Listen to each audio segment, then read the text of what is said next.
How you guys doing, all right? Thank you so much for having me. My name is Alex. I'm a Jewish person. I'm a Jew. Hello. And I'm a big Jew. Orthodox Jew, observant Jew. I went to big Jewish upbringing. Went to a Jewish school, went to a synagogue growing up, I went to a Jewish camp, the good kind.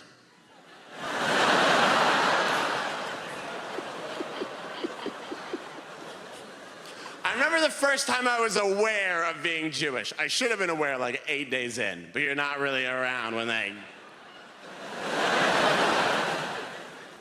I was at a children's birthday party, and not for my circumcision, I mean like a different time. That would be an awful children's birthday party. If your kid came home and you're like, how was the party? And he was like, there was the worst magician I've ever seen. And the goodie bags were fucked. I was at a children's birthday party. I'm like 5 or 6 years old, and I reached for a slice of pizza that had some sausage on it. And my grandfather was there, and he slapped my hand away, and he said, you can't have that, we're Jewish. And I said, what does that mean? And I'll never forget this. He went, it means you'll never be happy.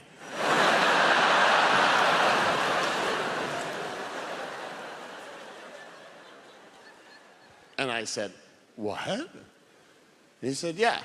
It means that my dad runs over and he scoops me up because I'm starting to cry already. And he's like, thanks a lot, Ted. Okay, what your grandfather, what your mother's father means is that you'll be part of this tradition of questioning things. And you always want things to be better for people who are less fortunate than you. And you'll never be satisfied with status quo that's unacceptable. But I'm a child and he's an academic, so I'm not buying any of this. So I start crying hysterically and I went, I don't want to be Jewish! And my grandfather is still there, just went, and that's the most Jewish thing there is. By the way, I have a lot of love for my grandfather, but I think like, it's a tough time to be a young person in the world right now. I think it's a tough time, and here's why. I was writing on a TV show last year, and at the end of the show, when it was canceled, I checked my bank balance on my phone. And on my phone, I saw that I had $5,421, not to brag. And this is how little I know about being an adult. I saw the bank balance on the screen, and I thought to myself, with no irony, I should buy a house. Not a big house, one of those small $5,000 houses. How is any millennial ever gonna own a home? How is any young person ever gonna own a home? It seems impossible, and it's made me hate old people. I see a few of you in here tonight. I hate you. Because every old person in a city like London or LA or New York is the same. They're like, my house is worth £2 million, but when I bought it in 1981, I paid 11 raspberries for it.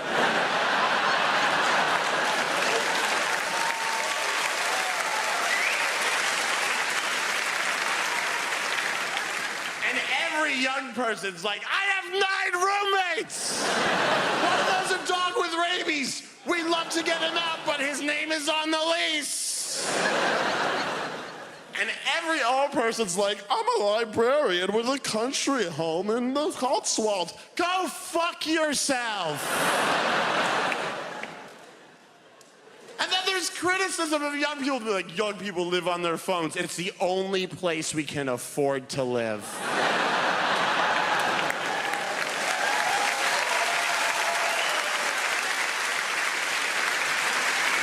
By the way, our governments are the oldest governments. Like, the US government has the 3rd oldest government in the world. It's Croatia, Mozambique, the United States, and the UK is 9th. The average age of a US politician is dead. All of our leaders are crazy old. It's a gerontocracy.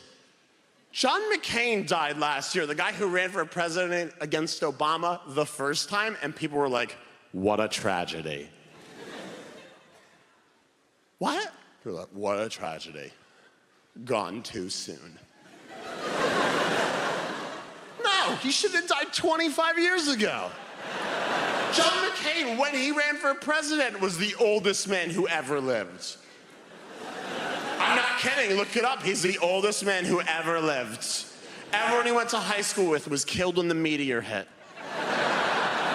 John McCain is in the Bible. If you open up to the second page of the Bible, there's McCain killing his brother McAbel. He's crazy old.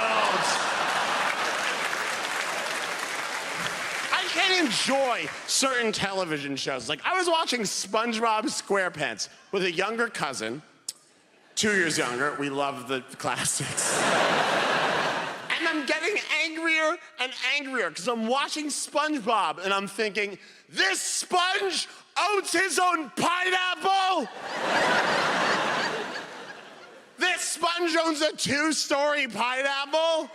Oh, he must be a banker. He's not a banker. He works in a fast food restaurant. And his neighbor works with him in the restaurant, lives in an Easter Island head. That's a listed building. There's no way he can afford that. The biggest pride and joy in my life is my baby. I adopted an elephant a couple of years ago. And it's a 1-bedroom, so it's a tight squeeze. But I love this elephant so much. Her name is Asampu. She is 5 years old. She lives on the David Sheldrick Wildlife Trust in Kenya.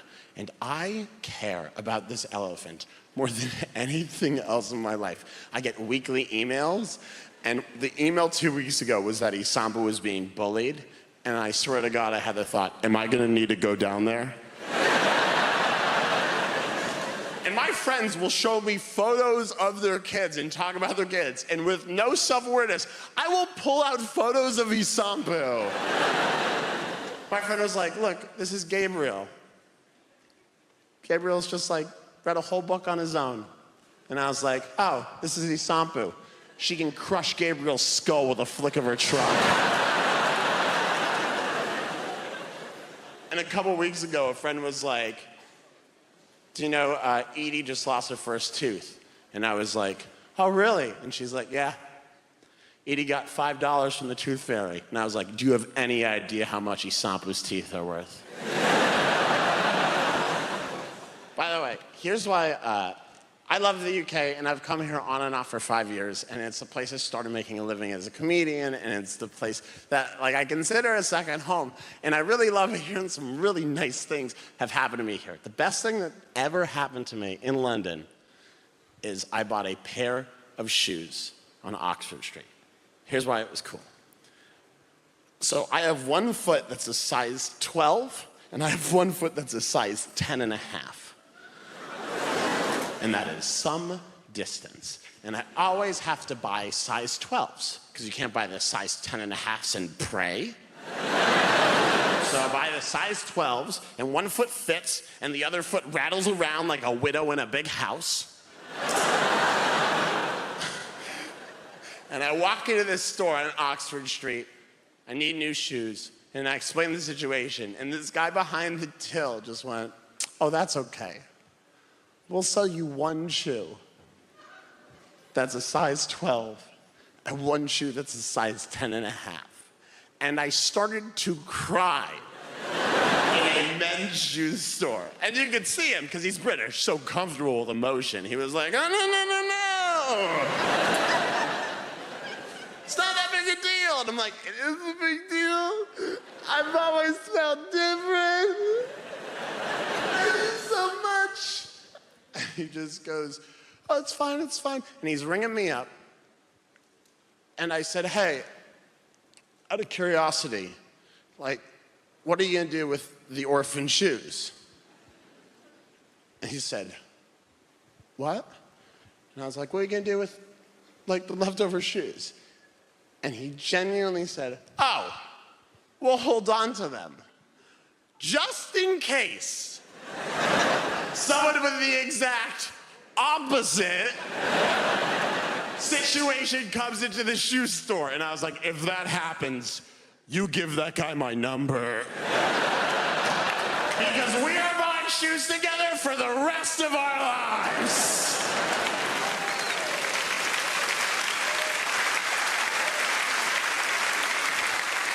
I'm gonna be like, Tom, do you want to learn how to ice skate?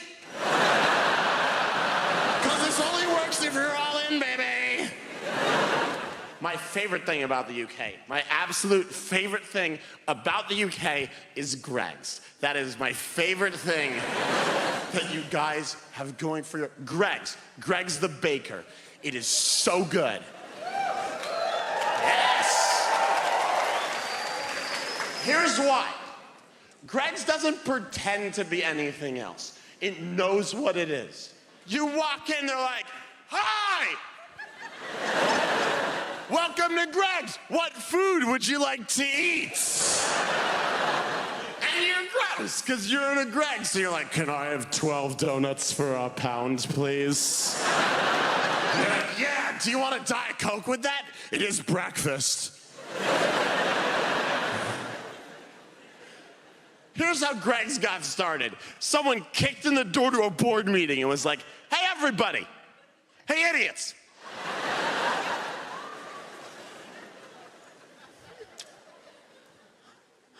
Let's sell pastries.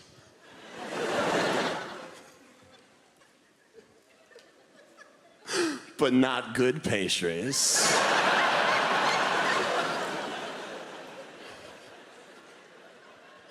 And everyone was like, Greg.